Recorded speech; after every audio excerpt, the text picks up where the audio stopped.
aya hiji jelema masantren geus masantren tuluy manehana ngalalan masantren teh sakadar ngaji alfiah maletik sakadar ngaji johar maknun maku santri mas sakicet ngaji samsiah mah lah atuh sapira samsiah malah di Pandeglang mah anakna gedengaranan Siti Samsiah atuh babari tamah nungaran ukudul jubah nungaran jamul jawame eueuhna naonan ku santri mah komo Pandeglang Serang mah tangkal kiai tangkal ustad kebon buya ieu Serang Pandeglang Rangkas Bitung urang Tangerang masantren teh kapan-kapan digelar boh tu lain lalagaan masantren teh ka Serang kapan digelar Rama Simkuring pun Rama atupan masantren teh di ditu di Kiai Prawira ger ngarencang sareng Ki Bustomi almarhum almaghfurlah tah di kulon ngaji teh mantak deuk ngaji naon lah tuh di kulon mah nu ngaran ngaji nihayah teu aneh nu ngaran ngaji raudhah teu aneh tah si budak teh masantren beh jago ngaji ditanya nahu sagilak ditanya maani bade bayan sakicep komo ditanya pikih mah ulah ditanya aing mah pikih mah tuh sapopoe aing mikih ih babarin teh budak teh ya Allah ngan kabelah dieuna asal ngobrol asa pangpinterna tulak cangkengna geus lain dicangkeng diceli Masya Allah mun aya masalah asa panghebatna bae teu bisaeun kiai eta mah kaing lamun aya naon sia mah ngaji teh kara kamari kaing deuk ngaji naon lamun aya pasine keterukeun ilmu sia jeung aing ambu ieu horenganan ilmu nu hese mata ngomean eta dipanggil ku bapakna sia ku aing dipasantrenkeun meureun 10-15 tahun mah aya kabeja sia teh bisa ngaji cak batur bisa ngaji teh cak aing mah di mana ke masjid di mana dicarekan-nyarekan deui di mana kaciduhan jiduh deui di mana digrokeun teu nembalan sia marah di mana ngagrokeun batur nembalan batur teu nembalan sia marah can bisa ngaji kos kitu mah eueuhna naonan ngaji kos kitu mah mondok deui sia ka ditu mondok deui biayaan ku aing Abah jageus beak cak jala ieu kaler sakaler kidul sakidul wetan sawetan masantren deui sia kos kitu mah can naon tah mah kakarak bisa baca kitab bisa narkib bisa nakrir eueuhna naonan ngaji kos kitu mah ngaji deui sia ka ditu pangnuduhkeun atuh Abah ka mana ku aing sia dituduhkeun ieu lalakon teh di Bagdad sia kuari ti dieu berangkat sekitar 100 km didinya bakal aya jelema boga santrina ngan 3 teu meunang leuwih santri teh 3 bae aya anu maksa kadinya hayang 4 teh nu hiji kudu kaluar tah pasantrenan kiaina anu memehna ge geus eungap kieu amat ya aing mah santren ya biasa rawa santren teh urang mah pan hayangkan dulu loba santrina kabeh babari maling kerak ieu mah lain santren teh ku saeutik cenah santrina ya Allah ya Allah dilaksanakeun santren ka ditu ngajina lain ngaji amil jurumiyah lain ngaji sorop lain ngaji nahu lain ngaji maani bade bayan ngaji teh digawe tuh angkatan taneuh tuh bawaan batu tuh sia itu tuh pindahkeun ka anu nurut we geus satahun teh geus satahun cak lah aing iraha ngajina kok gaji teh kieu bebe jadi ka bapakna Abah jagening ngaji teh kos kitu titah gawe atuh gawe mah mending di lembur digaji meureun digawe di lembur mah komo haju daftar ka Aat maka dia jadi pelayan tina teu digaji ge maling-maling kadu atuh tabah seperti eta cenah siapa teh ya teruskeun kesimpulanna nama teruslah 3 tahun didinya karasa si horeng ieu ngaji teh teka caritakeun ilmu-ilmu nu digaweanana aneh ilmu teh teu kudu deui kesimpulanna mah hasil ngaji kitu we ayeuna mah mun neuleuh nu saluhureun isi nulis sahandapeun karunya nu paling hebat mun neuleuh awewe teu hayang awewe teh biasa-biasa bekos neuleuh kadal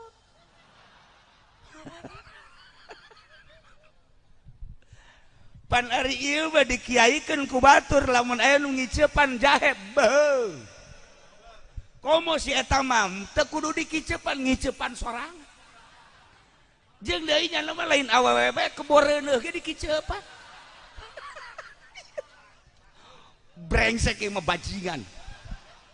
Ki Ato ulah disangka hebat kadeleuna kos kitu kos kiai sarua teu meunang manggih nu bahenol tah ieu hayang neuleuh awewe biasa-biasa bae bari teu ngarobah tina sikap kestabilan diri jeung kanormalan horeng aya elmuna nu mantak Tuhan Syekh Abdul Qadir Luhur diangkat jadi wali kabelah dieuna Gus Dur diangkat jadi wali belah dieuna Habib Lutfi beuh nya kasep di nyana Habib di nyana pinter di nyana wawasan di manehanana pergaulan di manehanana endeuh saha awewe nu teresepeun atuh ka Habib Lutfi mah aya kabeh di manehanana haju loba di nu harayangan baik kalangan syarifah komo kalangan ahwal mah apa manehanana haju hayang henteu apa teu normal anakan kapan sih ieu mah nu kanyahoan mah opat nu kanyahoan ku urang nu teu kanyahoan wallahu alam jajuri kabeh tah mah ilmu eta horeng nu hese teh Gusti Allah nu agung ayeuna geus karasa ya Allah neuleuh nu sugih biasa bae neuleuh pejabat biasa bae malah mun neuleuh polisi teh karunya sia teh bakal ka sorga apa ka neraka hirup kos kikituan mun neuleuh tentara teh karunya maksudna karunya sia teh bakal salamet apa henteu cacak-cacak aing dikiaikeun ku batur bapak aing ge sakitu hebatna wallahu alam sebab hawa nafsuna masih gede keneh teu ngarahoun batur teh aing ye masantren teh geus datang ka dia balik ayeuna ka imah katingali ku bapana sieup kasiepanana lain deui eta ya Allah ya Rob ngurusan bapa pohara isuk-isuk lain ku pamajikanana diurusan teh ku anak nu tadi teh ya kebutuhan bapa misalnya hayang cai panas cai teh kopi manehanana nu tandang nyeusehan baju bapa teh lain ku pamajikan tapi ku manehanana segala rupa teh ditangkes ku manehana hebat aing boga anak insyaallah alhamdulillah ya rabbil alamin hiji mangsa bapakna hayang dahar jeung hulu embe kabeneran sekitar 20 meter tidinya aya warung ngajualan hulu embe di timur tengah mah kitu kos di Arab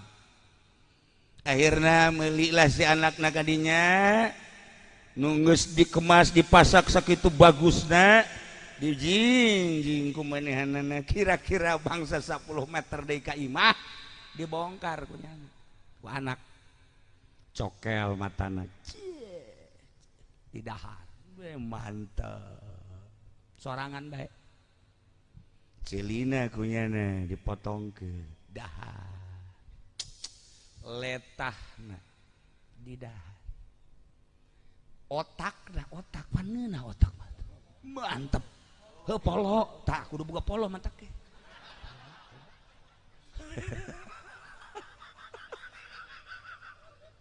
polo na ya Allah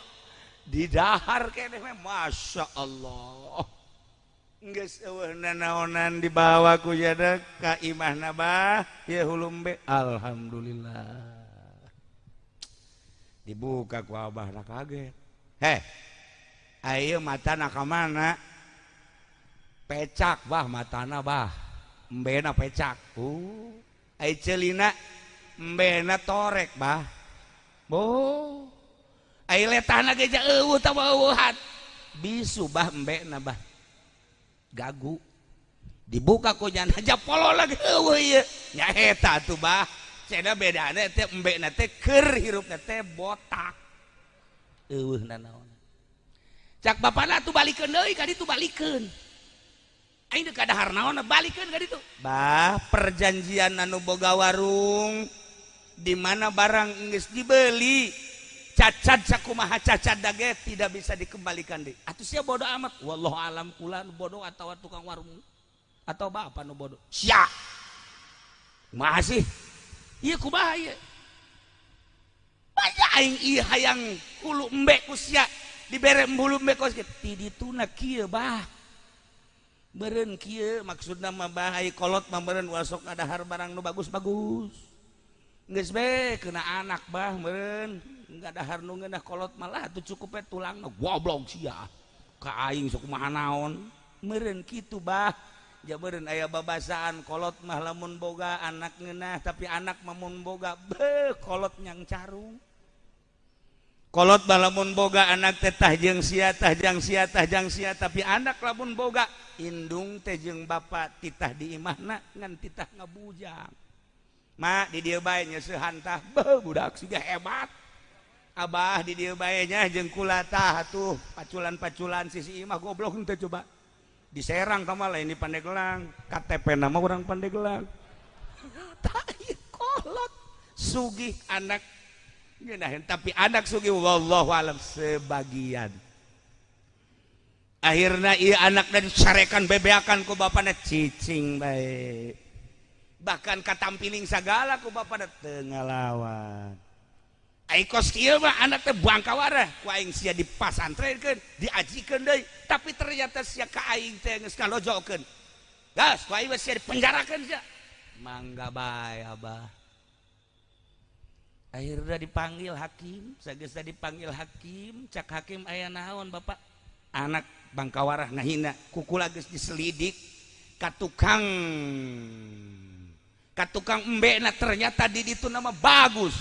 tapi ka abah behak ujana kabeh ieu mah lain masalah dagingna lain masalah nanona tapi masalah penghinaan anak kakolot penjarakeun akhirna si hakim teh keke tanya heula maningan ge proses ulah main penjara bae proses heula geus di imah bae prosesna ulah kudu di kejaksaan mangga proses coba ceng ai maneh saha ngaran abdi abid ai maneh ieu lalakon hirup kumaha mimitin abdi di pasantren ke alhamdulillah malah nambah deui abdi masantren teh ari ieu titah meuli hulu embe haju kunaon ku aceng di daharan kieu abdi teh boga amanat ti guru abdi hasil masantren menang nitah abah masantren teh hiji eta mata teh ku abdi teh dicokel teh maksudna ngaisyarahan mata abah teh ulah jelalatan bae sebab abah manggeus kolot ge teu meunang manggih nu eplok cendol pagi asal anu pinarepna gede bae haju ngabanding-bandingnya dunia imah asana ieu mah lain deui ieu mah rada gedean ieu tah pikiranna kitu bae tah nu badak abdi menang isyarat ti guru abdi cokel matana memeh nyokel mata abah jeung memeh mata abah dicokel di akhirat mending diisarahan ku nyokel hulu be cak bapana luhur ilmu siata iya aya eta ceuli pan abah masa popoe teh ngadengekeun dengan gitar bejeng suling teu eureun-eureun abah mangkanding abah teh geus kolot mun isuk page to maot merentah celi bakal diproses di jero kubur teh. Ieu teh 24 jam teh dipakai sare sabaraha jam dipakai ngadengikeun naon sapopoena sedengkeun umur teh meureun 50 60 70 tahun ieu bakal kumaha tah ceuli cak guru abdi ceuli sing hade torekan nu mantep ku abdi diisarahan ieu ceuli embe teh dipotongkeun abeh abah ulah terlalu ngadengikeun permaksiatan ih cak babana luhur oge teh sia tah ilmu teh tah ih pandang bapak eta letah diadu-adukeun kiai jeung kiai ngadu usum pilpres terepeh nu jadi presiden jeung nu jadi wakil geus beres kiai jeung kiai anu can sasalaman gara-gara letah polisi jeung TNI terepeh nu jadi presidena al mulya nu mulya Bapak Presiden Jokowi dihandap can sasalaman aya anu masyarakat jeung masyarakat ustad jeung muridna ngancam mun sia teu milih nomor hiji moal di aku jadi murid sia ku aing si itu na geus jadi presiden si ieu na can sasalaman letah endeu kumaha ieu lalakonna endeu kumaha batur anu deuk jadi inohong batur anu deuk jadi presiden batur luk jadi wakil urang nu ribut dibere sabaraha duit sih sebenarnya Mang Haji Pendi kamari 4 juta ka neraka ya Allah rugi amat ya Allah ai batur ka neraka ge mobil batur bajabatan ai 4 juta Gusti geus ulah milu balik jeung aing sia teu hayang aing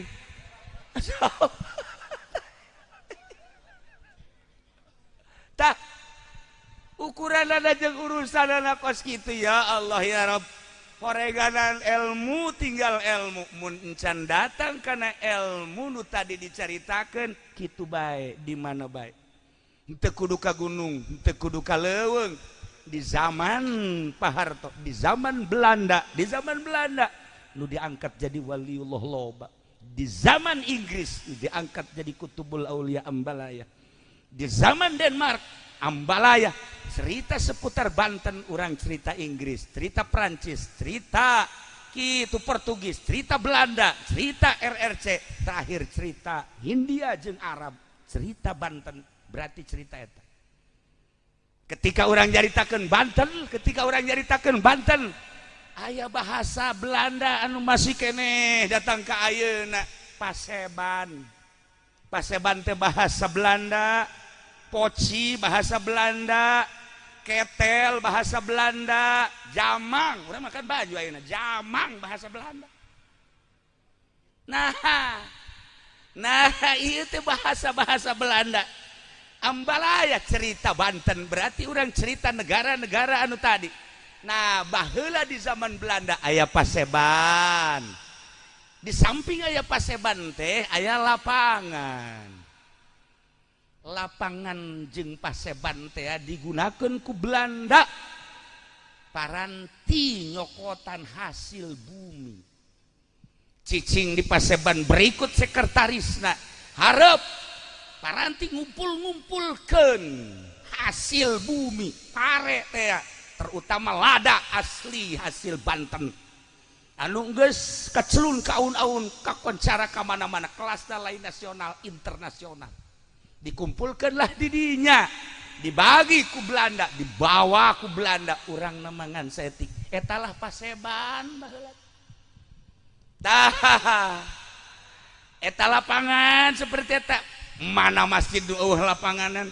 mana kecamatan nu eueuh lapanganan mana desa nu eueuh lapanganan urang teh mun nilik lalakon Banten seperti eta dijieun ku ari ku aat Paseban tah paranti nampung jelema nu deuk ngadahar kadu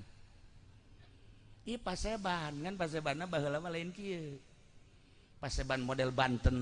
tah ieu Belanda teh seperti eta ya Allah ya Rabbi kelahiran Kangjeng Nabi tanggal 20 April tahun 500 sekian gimbir musyrikin dengan kelahiran Kangjeng Nabi. 12 Rabiul Awal Senin lahir Kangjeng Nabi, karak lahirna wungkul kafir ge sararieuna. Musyrikin teh geus gimbir sieun. Sinar Kangjeng teh terus nyinaran Mekah, nyinaran Madinah. Nyinaran nu sakumaha tadi kaunggulan Kangjeng Nabi teh hese dibayangkeunana. Jelemak wari daek diuk di dieu ye, daek diuk di dieu. Lamun lain aya sinar Kangjeng Nabian moal daek. Terdorong tina sinar Kangjeng Nabi daek diuk di dieu. Harapanana tetep hayang menang syafaat ti Kangjeng Nabi. Naon bae anu terjadi? Macet jalan, bodoh teuing, batur mah lain deuk muludan, ieu aing mah deuk muludan. Kunaon eta hayang menang syafaat Kangjeng Nabi? Hebat amat eta Kangjeng Nabi. Kahebatan Kangjeng Nabi, dakwah Kangjeng Nabi teu kudu dicaritakeun kaistimewaan Kangjeng Nabi baheula. Di mana lempang Kangjeng Nabi mah ieuh eta tanda jeung ciri karasulan Kangjeng Nabi. Ieuh Kangjeng Nabi mah geus pada apal urang menyaritakeun berjanji, nyaritakeun teh kahebatan Kangjeng Nabi, sinar Kangjeng Nabi, datang ke perang Kangjeng Nabi. Ketika Kangjeng Nabi perang, musyrikin Quraisy, Yahudi Madinah sararieun kabeh ge asana aing paeh, asana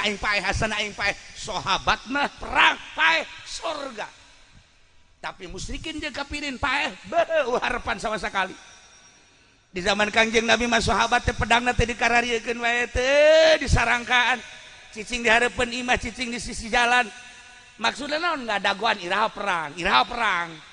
Ketika instruksi Kangjeng Nabi perang, bot. Begitu perang aya informasi salaki bibi maot. Alhamdulillahirabbil alamin. Sorga ti heula. Saurang deui babaturan maneh perang di medan laga ceurik nya nama. Kunaon maneh ceurik? Sedih lain, kunaon teu aing nu teu heula paeh. Zaman sahabat urang limun ningalina siroh kahebatan himmahna dina li'ilai kalimatillah seperti eta. Pahayang-hayang perang teh embung katinggaleun paeh teh ngeunaheun rarasanana ka sorga ti heula. Gimbir perjuangan Kangjeng Nabi teh seperti eta. Diteruskeun perjuangan Kangjeng Nabi ku sahabat, teruskan ku para tabiin, teruskan atba tabiin. Datanglah dibawa ku Maulana Hasanuddin ka Banten, diperjuangkan ku Maulana Hasanuddin, lanjutkan ku Syekh Maulana Yusuf nyieun masjid Syekh Maulana Yusuf di Banten teh, diteruskan ku putrana sampai ka Mafahir, sampaikan ka Syekh Muhammad kabelah dieuna, diteruskan ai eta ku Abuya Abdul Halim. Eta teh sinar Kangjeng Nabi nu diteruskan di urang. Ari eta ku Abuya Cidahu guru urang sararea, ari eta ku Mama Sanja, ari eta ku Ki Bustomi, ari eta ku Ki Prawira, ari eta ku saantero kiai. Eta teh sinar Kangjeng Nabi anu terus malandang. Banten boga sejarah lain sakadar di Banten tapi di dunia. Mun urang nyaritakeun sejarah Banten teh kajawaraanana Banten sadunya ulah sa Banten. Lain sa Banten kula geus carita tadi, cerita Banten, cerita Inggris, cerita Banten, cerita Portugis, cerita Banten, cerita di Denmark, cerita Banten, cerita Belanda, cerita Banten, cerita Arab, cerita Banten, cerita India, cerita Banten, cerita Cina. Masya Allah, pergerakan Syekh Maulana Hasanuddin berhasil. Ya Allah ya Rabb, anu nurut ka Syekh Maulana Hasanuddin jadilah nuturkeun Syekh Maulana Hasanuddin di Banten. Banten lama aya sebagian masyarakat Banten anu henteu manut ka Syekh Maulana Hasanuddin, berangkat jana ka selatan jadilah Baduy. Nah lamun urang neule udeng-udeng aat Baduy asana ieu mah ilmu Baduy ya. Tah ieu Baduy nu teu nurut. Ya Allah ya Rabb, lamun urang jaritakeun seputar Banten saha nu teu kataji. Utusan Demak ka dieu diutus melalui Syekh Syarif Hidayatullah, diutus ka dieu Syekh Maulana Hasanuddin bergerak jang nanjeurkeun agama Allah di Banten teh. Ieu teh lain semata-mata utusan aranjeunana, utusan Kangjeng Nabi Muhammad sallallahu alaihi wasallam datang ka ayeuna. Masih kele Kangjeng Nabi teh terus bergerak melalui ahli-ahli Allah melalui kiai-kiai nu di jero qalbuna aya ikhlasan. Luhur agama Allah dicekel ku jelema nu ikhlas. Luhur agama Islam dicekel ku jelema nu teu hayang ieu jeung itu hiji be agama. Luhur agama Allah lamun teu ngalirik kana dunya, kana jabatan, teu ngalirik kana naon, hiji be Allah jeung Rasulullah Muhammad sallallahu alaihi wasallam. Mudah-mudahan urang kabehan hadirna di dieu teh disaksian ku Kangjeng Nabi Muhammad sallallahu alaihi wasallam, nu disaksian ku Kangjeng di akhirat urang dibere syafaat. Sakitu kan harapan urang. Nah, etalah tadi lalakon teh, cak bapana tadi da maneh teh ku aing teh dipenjarakeun. Ternyata horeng pinuh ku isyarah, nang abah teh abdi teh kikituan teh melalui guru abdi. Nah, iyalah bah satungtung mata masih keneh dedelean nu ieu. Urang dek bergerak ngaluhurkeun agama Allah masih lulak lirik kana dunia, lulak lirik keagungan mata ieuna ulah dideleukeun kanu ieu bah, dideleukeun kanu itu. Satungtung ceuli didegekeun kanu biasa cara kuari bah, dek bergerak melalui yayasan, melalui majelis taklim pondok pesantren. Bah, atuh pasinina dunia bae jeung keagungan kemuliaan ceulina bah. Celina rorek bah, celina kitu keneh irungna, kitu keneh letahna, satungtung letah masih keneh rarasaan nu ieu moal luhur agama bah. Tah ieu abdi teh beunang isyarah ti guru nu mantak matana bentakeun tapi lain bentak ka dunia, de celina dengekeun lain urusan dunia. Kitu keneh lisana ulah urusan lisan dunia. Nah, nu bergerak di Indonesia wali sanga lamun cara mata urang jeung ciri urang moal luhur. Syekh Maulana Hasanuddin bergerak di dieu lamun masih keneh mata kos urang cili kos urang moal luhur. Urang kataji ku abuya urang masyaallah wahara hese nurutanana sebab matana geus lain dedeulean kos urang, dedengeana lain kos urang. Urang ningali Mama Sanja ge zohir nama biasa baik. Beuh moal ribuan anu ngaji teh ja alfiah mah sarua kitu-kitu keneh surahna kitu-kitu keneh. Tapi kok berbeda dedeulean ieuna jeung dedengean ieuna geus lain dedeulean cara urang jeung dedengean cara urang. Lelengkahanana ge geus lain cara lelengkahan urang. Alfiahna akur dibaca kadang-kadang semula lagaan. Tetapi kok lain deui Fathul Muin nu dibaca ku urang jeung ku guru-guru urang anu ikhlas lain deui. Kok dicaringin bisa ribuan sih padahal Fathul Muin akur bae. Lain deui dedeulean ieuna jeung dedengeanana. Masyaallah mun geus datang ka dinya luhur agama. Nah, ya hiji awewe di Baghdad ngaranna Nyi Malikah eta mah awewe ya Allah ya Rabb.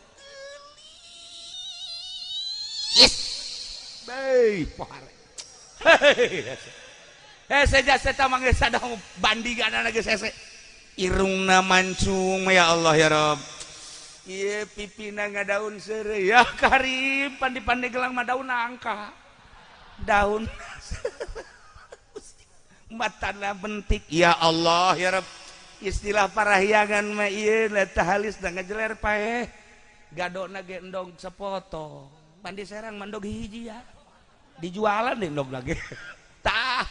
haju ieu da ge lenggik sakumaha biola. Masya Allah. Ieu bitis teh bitis. Ngabuah jantung cek urang Bandung mah. Di dieu mah pan buah nangka mah lulu. Boh, harata ieu geulis ya. Nu paling hebat warna kulit disebut beureum lain, disebut hideung lain, disebut putih lain. Masya Allah. Mun urang jaritakeun warna Kangjeng Nabi abyadu syarraban bihumratin, putih kemerah-merahan. Urang mah hese nyaritakeunana di urang mah ka Madinah geurage ningali bulah awewe, ningali lalaki umur 20-24 tahun. Beuh nu kasepet tadi Madinah. Kula ka Madinah ningali eta kasep amat bareng neuleuh babareng jeung yo. Ieu mah kos kieu mah lain jelema juri ka saleh mah. Di Madinah karasep mah masyaallah Karim. inget boro Kangjeng Nabi umatna di zaman ayeuna bae nu kasep masih ambalaya keneh. Pohara komo Kangjeng Nabi. Nah, ieu awewe Siti Malikah pohara geulisna. Haju di samping geulis sopan. Ngomongna lemah lembut. Eueuh hiji lalaki nu henteu tertarik. Pan aya di Pandeglang mah geulis ge ka mana dia. Atuh kaget urang. Ndek daek ya di henteu. Ka mana dia? Bau burak pohara. Tah eta saware. Ieu mah masyaallah lemas ngomongna bade ka mana? Waduh. Abdi teh bade ka sareng saha? Kan geunah. Kan ngeunaheun ka dieu ka jantungna. Aku malah mun kieu mah ngiring atuh abdi. Bah, atuh paeh di dinya nya mah. Ieu geulisnya saya Allah ya Rabbi. Ngan hanjakal kagelisanana dijualan horenganan jadi WTS. Masya Allah Karim, istilah baheula WTS teh kabelah dia nama perek. Kabelah dia deui mah eta teh cek urang Garut mah cek urang Bandung ublag ngaranna. Cek urang dieu mah ngaranna naon? Atuh nyahoan teh mah ja osok meureun. Jablay hebat taata. Tah atuh kulataran geulis target ge Masya Allah Karim. Mun kuari mah Syahrini sabaraha sapeting 1 juta balikeun balik teu nyaho harga teh mah budak ye teh baru Gunung Karang mahal hargana ya Allah ya Rabb pokokna mah kelas bos kelas pengusaha kelas pejabat ge bangsa ti camat ka handap moal diladenan ti bupati ka luhur karak eta ge geus lain saya ti bupati gubernur komo bangsa polisi-polisi mah nya keamanan yang ngamankeun nya ngilu sararia aja saya polisi mah heula tapi kuari mah leuwih parah. Nah iya nah ya si Malikah teh pohara amat Masya Allah Karim. Watuh nu kontrak sapeting nu kontrak seminggu nu kontrak sabulan atuh laku da luar biasa geulis da lain lalaga gelis dan lain lalaga. Ya Allah ya Rabbi. Nah ieu si abid tadi santri anu geus hebat teh endek naklukeun jelema. Dakwah di kelas biasa mah babari cek si abid. Dakwah anu make punggang panggung mah lah tah mah biasa. Dakwah ngadakwahan jelema-jelema anu henteu kabair mah gampang ya aing mendek ngadakwahan si ya ku aing coba ku aing dibeli sia ku aing hebatna si abid dakwah teh lain di panggung aja dibayar lain sia batu muludan teh geus dibuludan sapeting 10 juta berarti 3 peuting 30 sabaraha tah atuh sia mah neraka dakwah kos kitu mah atuh hei tah ieu mah lain ieu mah ya Allah si abid dakwah ditanya neng sapeting hayang sabaraha harga termurah 100 dinar sadinar teh ya 4 gram emas kira-kira lamun 100 kali 4 berarti sabaraha 400 hargana mun kuari sagramna teh 700.000 jadi sabaraha cepet aing teu percaya ka sia nu bener sia paingan rugi bae ta dagang. Teu nyaun ka harga, bloon teh budak.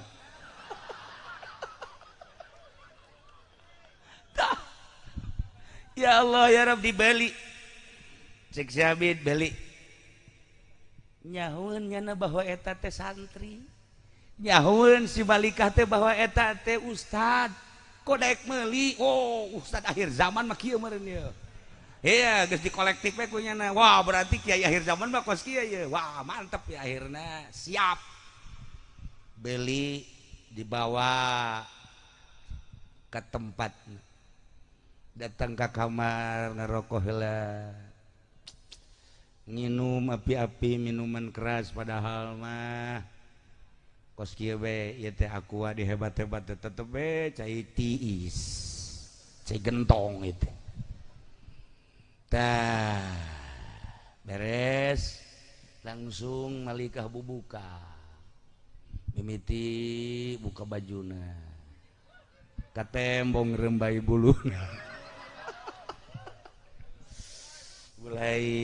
si malika teh si Abid gewe ngarokok teh pemanasan heula training mulai ya ngadegetan aya dicekel mah dicekel biasa sukuna terus pencetan ka dieu langsung BH-na dibuka insyaallah si Abid gewe si Abid deh insyaallah ieu kieu meureun lalakuan teh batur teh nya cek hatena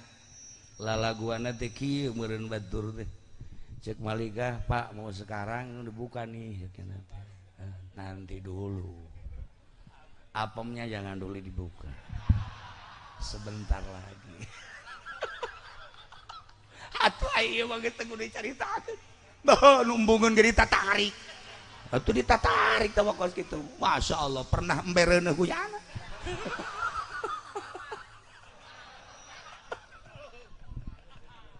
tah akhirnya geus kapetingkeun cekel kumanehanana bitisna dicekel ping-pingna cekel cangkengna kunaon eta Malika jadi ceurik rembes cai mata ke neng kunaon jadi ceurik belayan kakak lain deui jeung belayan nu lain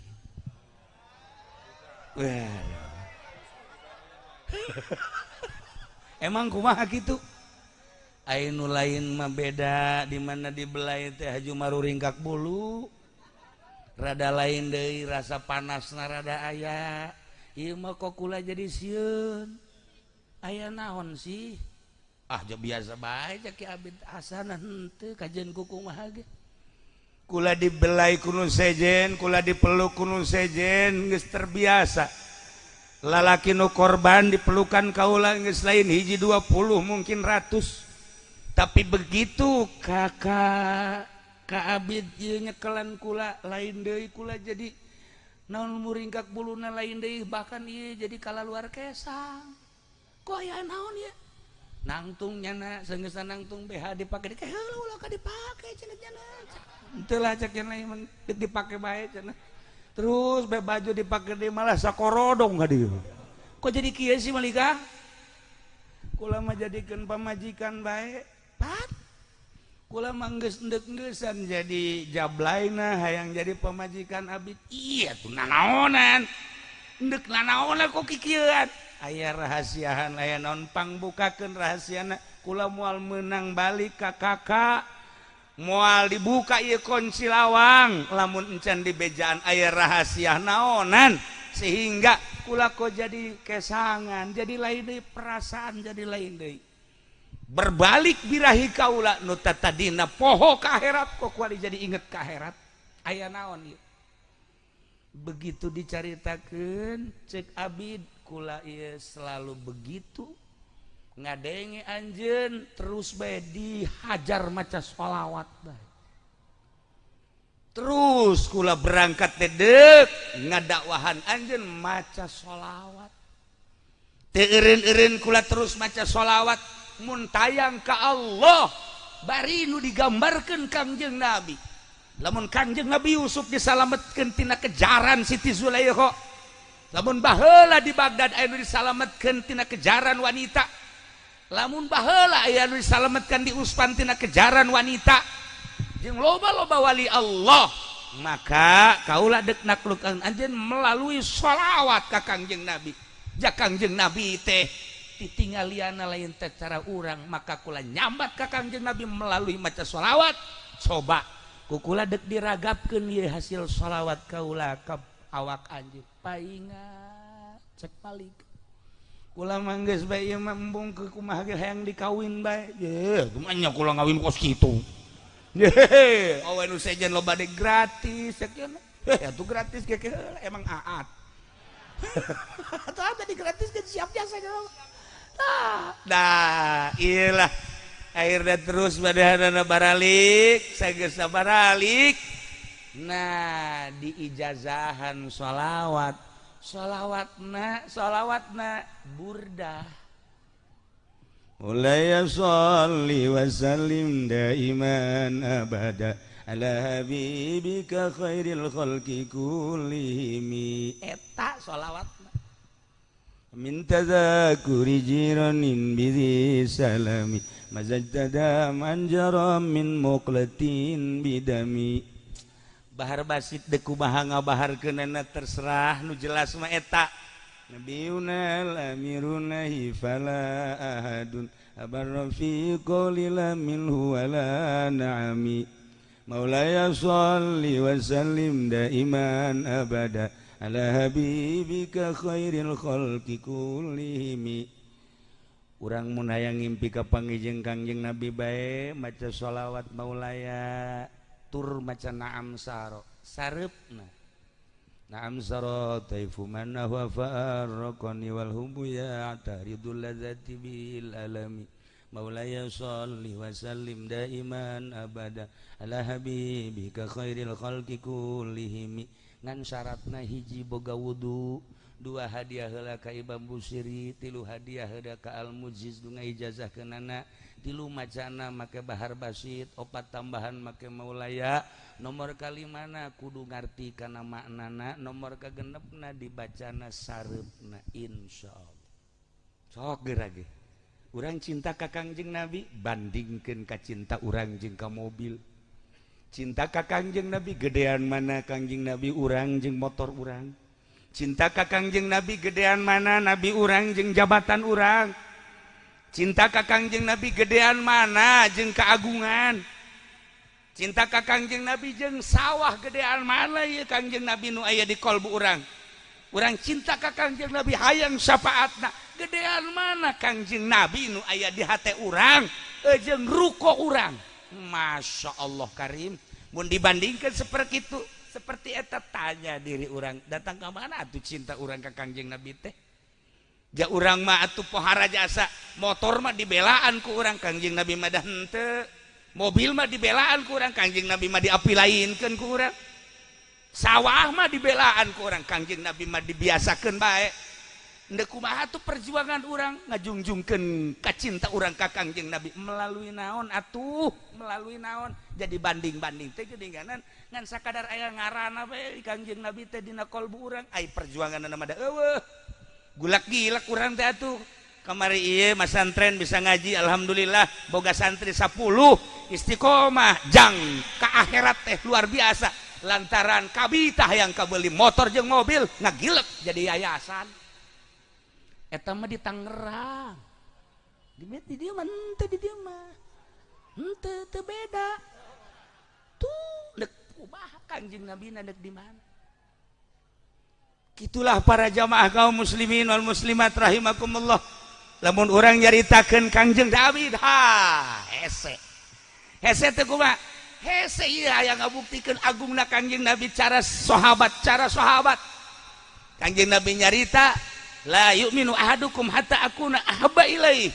min nafsi wa min ahlihi wa min malihi wa minan nasi ajmain dibuktikeun ku Siti Nusaibah aya hiji sahabat awewe garana Nusaibah bin Ka'ab boga salaki ngaranna Said tenang di dapurnya na Saidna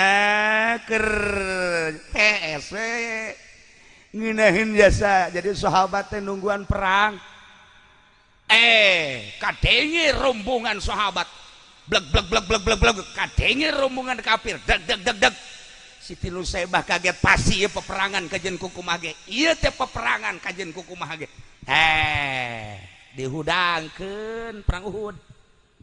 ka kasalakina aya naon rombongan kafir geus berangkat ternyata deuk merangan muslimin Muhammad jeung sahabatna kurinjal bae hudang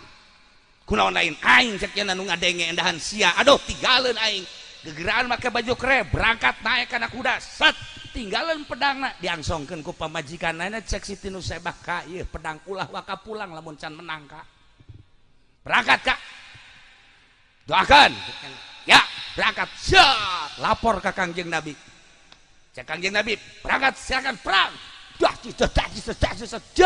perang Uhud gugurnya di Medan Laga diutus ku Kangjeng Nabi babaturanana bejakeun ka pamajikanana gugur kitu di Medan Laga datang waalaikumsalam aya naon kabar naon salaki gugurnya alhamdulillahirabbil alamin kok alhamdulillah neng geus ti heula ka sorga kula pasti kaajak cek kan gas gara balik deh ka ditu ieu besi Siti Nusaibah kadeuleu ku anakna ngaranna Amir Amar mak kunaon ngalamun abah maneh gugur di Medan Laga syahid amma mah ye emak bungah jasa emak mah aju kok ngalamun eueuh deui kirimkeuneun ka ditu ieu saha nu kudu dikirimkeun jangan luhurkeun agama Allah cak Amar abdi mah umurna 15 tahun siap-siap ka ditu lain siap-siap teh masyaallah ieu anak emak caknya doakeun mah berangkat jana masyaallah mana seserian we masyaallah cak lain anak aing ngaran Amar persis bapana amat persis aat ngalah ka Arif ieu mah bau perkaduanana bau hebat tamat ya mangges nah iya peperangan dah berangkat lapor ke Kangjeng Nabi Amar mana iya geus aya izin ti ibu justru ieu teh kula teh meunang izin ti ibu sok perang berangkat das gugur deui di Medan Laga bejakeun cek Kangjeng Nabi ka mana ka ditu bejakeun deui aya naon Amar gugurnya alhamdulillahirabbil alamin abahna jeung anakna geus aya di sorga ngalamun nyana kieu be kapanggih deui ku Saad anak nu pangbungsuna umurna 12 tahun cek Saad mah kok ngalamun sih lain ngalamun sedih mama naon tuh eueuh kirimkeuneun jang perang abah sia geus gugur kakak sia geus gugur ieu saha nu deuk dikirimkeun deui inget ka Kangjeng Nabi na masyaallah kabayang be Kangjeng Nabi jeung para sahabat keur berjuang nah lamun kula ka ditu kumaha emang sia daek perang beh atuh lamun abah ka sorga kakak ka sorga manja kula kudu tinggalin ka sorga je ayo berangkat ka ditu berangkat umur 12 tahun berangkat menghadap ka Kangjeng Nabi aya naon maneh Saad kula ieu deuk siap awak kula dipake berjuang maneh mah budak kajeun asal aya izin bae ti tuan emak kula geus izin ayo guys berangkat ka Medan Laga bah luar biasa kancolahna di Medan Laga tapi didelekeun bae kan ku musyrikin ku Yahudi sia budak leutik dihajar sia ku aing bener bae dihajar itu tukang jeget Saad gugur di Medan Laga bejakeun deui ke mana Nusaibah Saad gugur abahna di sorga anak sulung di sorga nu kadua di sorga nu katilu geus PAKB caknya di sorga kabeh ieu dah tinggal aing kuda dikaluarkeun deui set nyana make baju kere awewe naik kuda berangkat lapor ka Kangjeng Nabi ya Tuhan ieu bakal pemajikan saya bener neuk ka mana milu perang kula awewe mah teh kudu bilang ka Medan Laga ka ditu cicing we di dieu ngurusan teu abdi mah hayang perang bae kajen gugum ge izin bae ti tuan atuh mangga bae neuk mah berangkat lah perang kancolahna di Medan Laga ngaluhurkeun agama Allah nu kadeuleu teh Kangjeng Nabi jeung para sahabat keur ngaluhurkeun agama Allah beak kahajar ku pedang beak ieu na leungeunna potong ieu na potong sukuna potong beak kabeh beres perang Kangjeng Nabi ningali Said Amar Saad jeung mana rep di luhur mendung anu pohara sigarek hujan Kangjeng Nabi nanya ka sahabat anjeun apal henteu itu di luhur teh reuk muhun itu di luhur teh mega muhun katingali kumaha mega eta teh seluruh malaikat salangit ngalayan ka mayit nu ieu kulantaran hatena eueuh deui nu dipakekan cinta iwal ti kaula kula ngucapkeun la yu'minu ahadukum Teu termasuk iman nu sampurna salah sahiji arajan kabeh hatta akuna ahabba ilaih sehingga kaula nu dipake leuwih kepake karesep min nafsi tibatan awakna ieu modelna min malihi tibatan hartana tah ieu modelna min ahli tibatan ahlina tah ieu modelna minan nasi ajmain tah ieu modelna dilayadna geus lain ku gubernur dilayadna geus lain ku raja dilayadna geus lain ku bupati komo ku polisi mamun bisa mah urang paeh ulah dilayad ku nyana ku tentara gitu keneh lah nanaonan maca sholawat moal aja ulah kitu cenah kiai hai nyana maca sholawat tuh masalah ngan beusi urang datang ka dinya mah niup priwit bae kitu nah atuh loba polisi ge nu hebat hai nu hebat tuh masalah tah iyalah dilayadna ku malaikat salangit nu ngomongna Kangjeng Nabi Muhammad sallallahu alaihi wasallam iyalah perjuangan Islam teh kudu Kangjeng Nabi teh leuwih dipake ka cinta batan dirina leuwih dipake ka cinta batan hartana leuwih dipake ka cinta batan ahlina leuwih dipake ka cinta batan manusia sakabehna ieu mah jang ngabandingkeun urang geus datang ka mana cinta ka Kangjeng Nabi jeung ka diri urang itu Sidina Umar ja, Sidina Umar teh, Sidina Abu Bakar kabehan ngobrol jeung Kangjeng. Sehingga ngobrol ya urang Arab nu rada jauh Baduy. Kangjeng Nabi nyaritakeun sorga, Kangjeng Nabi nyaritakeun neraka careuring. Kangjeng Nabi nyaritakeun sorga seuseurian. Kabelah dieuna Kangjeng Nabi teh nyaritakeun almar'u ma'aman ahaba. Seuri kabeh. Balik ka ibahna masing-masing. Nu urang Arab Baduy teh caritakeun ka keluargana carita neraka asa di neraka jeung Kangjeng nu asa carita sorga asa di sorga jeung Kangjeng mah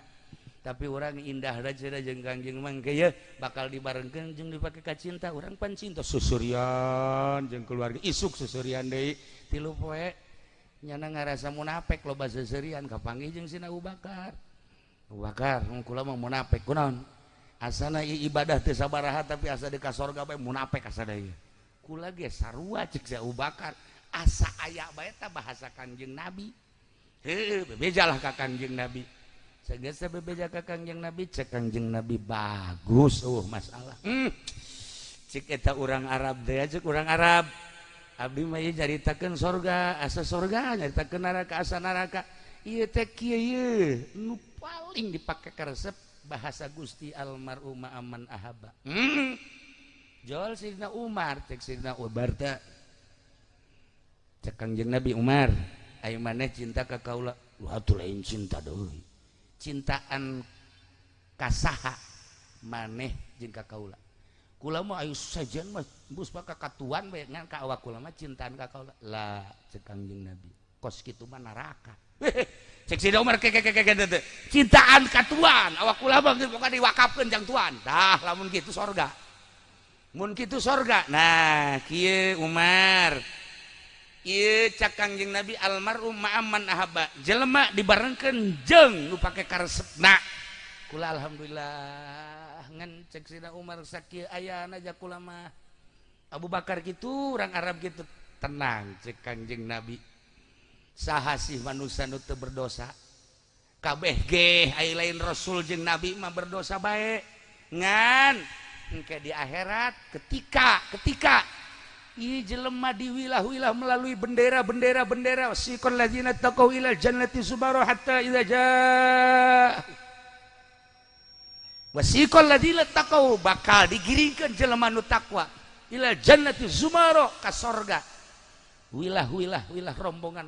aya bandera PDI aya bandera Golkar aya bandera PKB aya sia mantep deh itu mah tah eta mah ka neraka kabeh sok sia ayo sia ulah neangan bandera Golkar di akhirat mah aya ge bandera Sidik bandera jihad bandera adil 9 bendera nu dibikeunan ku Kangjeng Nabi ka pemimpin-pemimpinna nah cak Kangjeng Nabi ulah sieun kula bakal aya di dinya saha jelema nu cinta ka kaula sanajan dosana loba engke ku kaula digerokeun ka dieu ditimbang amal salat bagus puasa bagus boh barang ditimbang ka dieu bohong aya nipu aya pan sieun mah terus bae pokoknya harese lah neangan kabeneran dinya hese geus ngampleh ge cek malaikat balangkeun bae kitu ka sore pannyana cinta ka Kangjeng Nabi. Kangjeng Nabi na aya ieu si Pepen kan aya ka dia tetep ke milunya di tukangnya gitu. Sugan teragak bae maneh mah tabah tak itulah jadi orang cintakeun ka Kangjeng Nabi sebab Kangjeng pernah nyarita almar'u ma'amman ahabba. Ya Allah ya Rabb, para jamaah kaum muslimin wal muslimat rahimakumullah, tadi caritaan nomor kahijina Kangjeng Nabi teh kamulyaanana jadi langit jadi bumi mun ditulis make mangsina laut make penahna tatangkalan moal anggeus jaritakeun kasampurnaan Kangjeng Nabi. Kasampurnaan Kangjeng Nabi teh urang cinta ka Kangjeng Nabi tembongkeun cinta urang melalui sedekah. Panjang mun aya cerita tentang sedekahna shalawatna bae ka Kangjeng Nabi. Salah sahiji jelema anu ngadawamkeun shalawat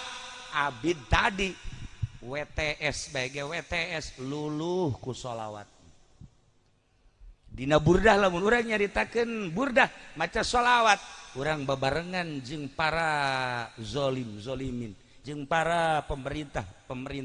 anu ka urang suuzon baca shalawat. Aya hiji shalawat baca eta moal kukumaha pamarentah bakal ngahormat lantaran naon kadeuleuna urang lain urang tapi Kangjeng Nabi Muhammad sallallahu alaihi wasallam. Kukula geus dicaritakeun sakumaha tadi horeng Kangjeng Nabi teh perjuanganna luar biasa dibuktikan ku Siti Suwaidah. Urang Banten teh ahli perjuangan jawara ngaranna geus datang ka mana mun dibandingkeun jeung eta. Urang ngajawara teh ngaluhurkeun agama Allah geus datang ka mana. Nah, kula setahun anu silam kitu memeh pilpres ziarah ke Habib Lutfi 5 mobil ieu marilu kabeh 5 mobil adik-adik kula keluarga milu kabeh ngobrol hangat aduh luar biasa jeung Habib Lutfi balikna dibere oleh-oleh kadu 2 dus atau 3 dus cek Habib Lutfi Kiai sini nanti di rest area harap berhenti semua ini harus dimakan ya. Makasih Beb. Berangkat sampailah di rest area dibuka eueuh nu mislek kadu bagus kabeh eueuh nu goreng Habib Lutfina di Pekalongan tapi meuli kadu lain di Pekalongan di tempat kaduna di paranti ukiran teh naon Jepara teh kira-kira Habib Lutfi dek ngaberkatan kula lain sia cuma asa bae kan Habib Lutfi ngaberkatan naon atuh geus sia eta mah berangkat meuli di Jeparan bagus nomor hiji datang ke rest area dibuka kula mah ngadahar hiji mikir aya Habib Lutfi ieu mere kadu naon maknana ai sia teh mah teu ngarti mana atuh mimiti lisila haju cingogo haju kikituan beak sabaraha meureun atuh genderowo kadu tah mah masyaallah sarua kabeh lu mikir ieu teh maknana naon kadu teh ya Allah ya Rabb kula mamikiran aya Habib Lutfi teh teu salajarna mere kadu aya naon maknana dibongkaran unggal kitab can kaharti aya kitab Imam Jalaluddin Rumi dibuka ku kula kula seuseurean bae bisa ditakbir luar adalah syariat antara jero jeung luar toriko jerona adalah hakikat hiji nomor kedua luar adalah ulama su nomor kedua ulama zohir tapi anu berjuang nomor katilu ulama hakikat terakhir uraian Imam Jalaluddin Rumi luar eta adalah pemerintah antara luar jeung jero ulama su nu di jerona adalah ulama hakikat kata haji kukula dibukaanlah kukula uraian Imam Jalaluddin Rumi dina kitabna pas kula alhamdulillah zarah ka Turki meuli kitab di ditu hese dibacana barang kagowar aya horenganan hayang seungit teh kos kadu kudu melalui cucuk heula panjang tama dongeng nu paling ngeri adalah cucuk eta pemerintah. Antara cucuk jeung jero eta adalah ulama nu deket jeung pemerintah.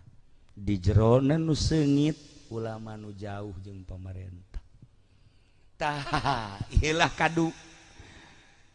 dibukaan antara makna-makna nu tilu teh laon dia teh cucuk ya Karim orenganan geus setengah 11 pelebah kaduna moal kabongkar ieu mah. Ieu setengah teu karasa ieu. Kaduna boh parah ieu Habib Lutfi ku pinter tah Habib Lutfi mere kadu. Tidinya kukula teh terus we dibulak-balik eta kitab kadu teh kos kitu mantak kaharti urayan seorang kutubul aulia Imam Jalaluddin Rumi tentang kadu. Hebat amat eta Habib Lutfi mere oleh-oleh teh kadu. Mantak kukula mun dicaritakeun seputar pilpres tahun sebelum pilpres hubungan kula jeung Habib Lutfi luar biasa ratna. Tetapi kadeleuna kos nu akur kos nu beda kos nu akur kos nu beda masalah sampai pertemuan terakhir menjelang ka Mekah nyana meluk kula seserian bahkan loba amanat dan amanat iyalah karena kula memahami tina kadu horeng lain sakadu-kadunaat horenganan Haji Arif nu mantak hebat lain bae di Pandeglang ieu teh suara Haji Arif teh lain bae di Serang Serang lain bae di Pulau Jawa ngaran Haji Arif teh di Jambi sajambi di Sulawesi Sulawesi di Malaysia Malaysia horenganan kaapikanana lain deui beuh Haji Arif mah anti lamun aya kadu nu pertama ragag dicokot anti milik maung Haji Arif teh ieu mantak hebat ngaran ka mana-mana teh atuh ngabogaan elmuna ai si eta mengorake dah di orang tuh Haji Arif mah Masya Allah kadu nu pertama ieu adalah ulah didahar ulah dicokot milik maung Haji Arif kumaha ieu jaan geus eueuh maungna atuh aya maungna marake kopeah wani mah tanggap maung we da ieu ge lain deuk mulu dan ka dieu teh deuk ngarorowot ben sabenerna kita tadi geus gular-giler urang mah mikiran takziman wa takriman ka Kangjeng Nabi nya nama lain geus kieu nu mana ye atuh emang ieu mah kos kitu genderuwo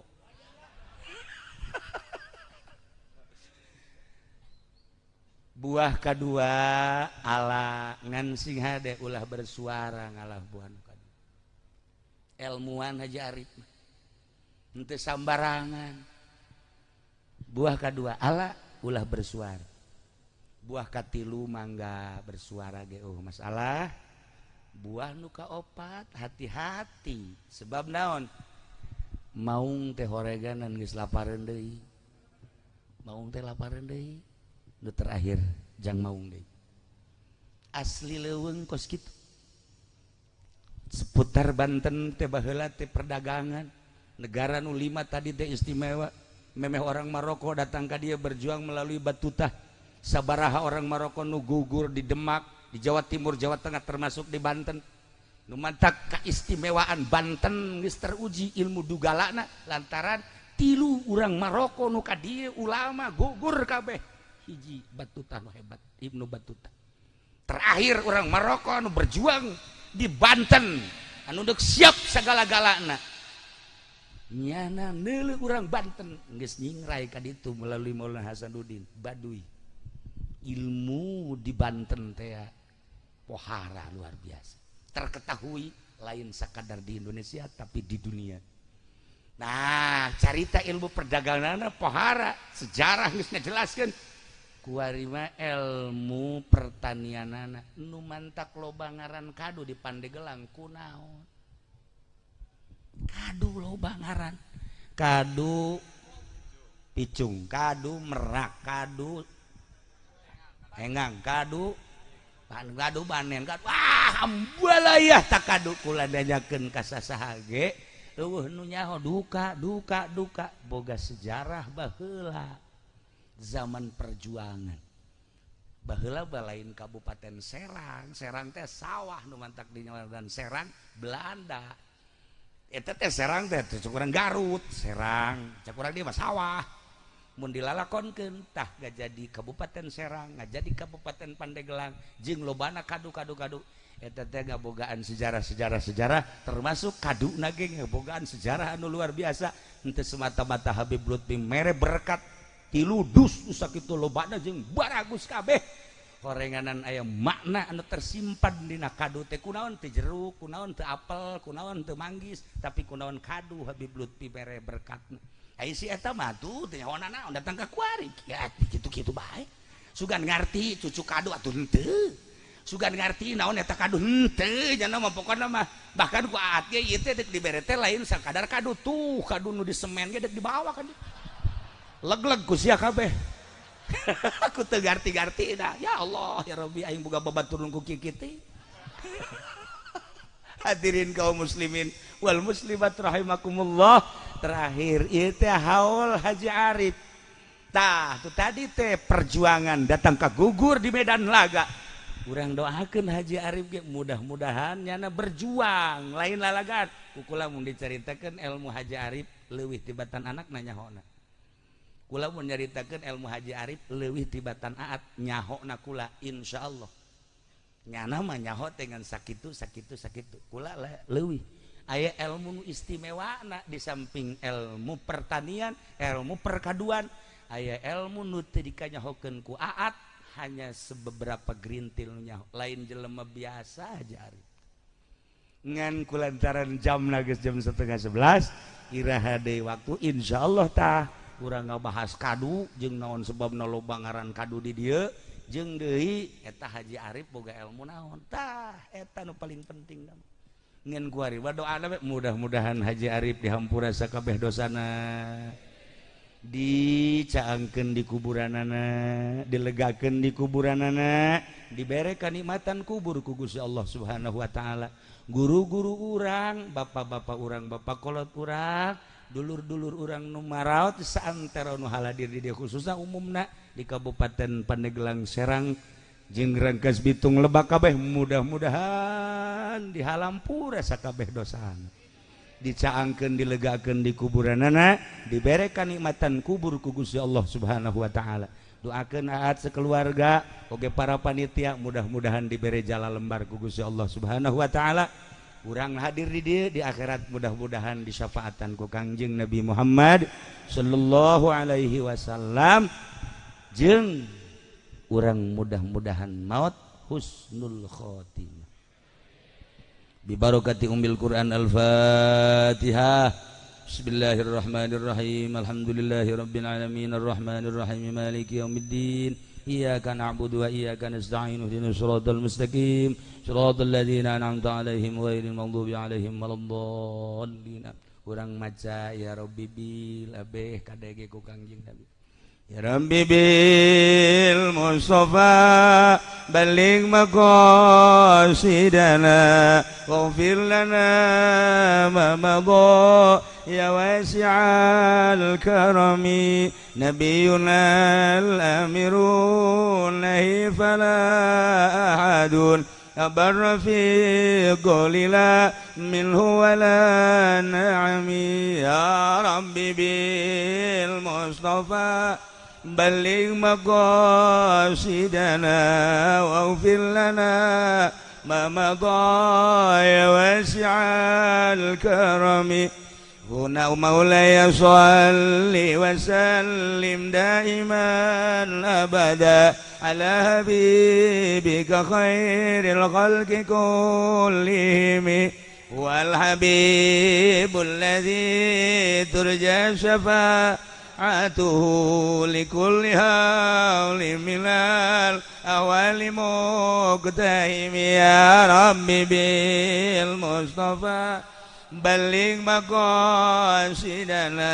waghfir lana ma madha ya wasi'al karami maulaya shalli wa sallim daiman abada ala habibika khairil khalqi kullihim Muhammadun sayyidul kaunaini wa thaqlaini wal fariqaini min urbi wa min ajami ya rabbi bil mustafa baligh maqasidana waghfir lana ma الكرم مولاي صل وسلم دائما أبدا على حبيبك خير الخلق كلهم نعم سرى طيف من وفارقني والحب يعترض اللذة بالألم يا رب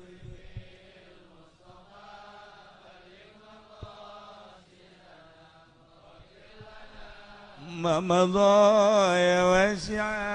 الكرم مولاي صل وسلم دائما أبدا على حبيبك خير الخلق كلهم يا خير من يمم العفو نساته سعيا وفوق متون أن يكير رسمي يا ربي مصطفى بلغ مقاصدنا واغفر لنا ما مضى يا واسع الكرم مولاي صل وسلم دائما أبدا على حبيبك خير الخلق كلهم يا من هو الآية كبرى لمعتبرين يا من هو النعمة العظمى لمغتنم يا ربي بالمصطفى بلغ مقاصدنا واغفر لنا ما مضى يا واسع الكرم مولاي صل وسلم دائما أبدا على حبيبك خير الخلق كلهم اللهم صل وسلم وبارك عليه